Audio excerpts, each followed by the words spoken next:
Serial सुमन इंदौरी की बात करें तो दोस्तों यहाँ पर तो सुमन ने देविका को सबक सिखाई। जी हाँ दोस्तों, सीरियल में आगे शो में धमाकेदार ट्विस्ट मिलने वाला है कि सुमन और देविका के साथ बहुत बड़ी तूफान आने वाली है, क्योंकि यहाँ पर तीर्थ बेगुनाह साबित होना चाहता है, लेकिन यहाँ पर सुमन के दोस्त ने बेगुनाह साबित पण कर दिया।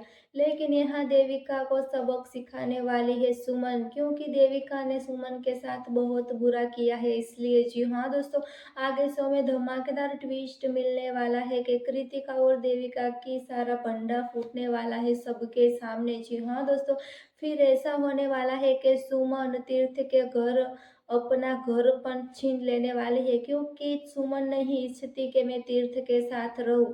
लेकिन दोस्तों यहाँ पर तो धमाकेदार ट्विस्ट मिलने वाला है कि सुमन बदला लेके वापस लौट जाने वाली है, क्योंकि सुमन ने तीर्थ को साथ नहीं दिया इसलिए। जी हाँ दोस्तों, फिलहाल लिए बस इतना सा, और आगे देखने के लिए जुड़े रहे किरण सीरियल स्टोरी के साथ। दोस्तों सब्सक्राइब और कमेंट करके भी हमें ज़रूर बताना कि सुमन और तीर्थ की जोड़ी अच्छी लगे है कि देविका और तीर्थ की जोड़ी अच्छी लगे है। जी हाँ दोस्तों।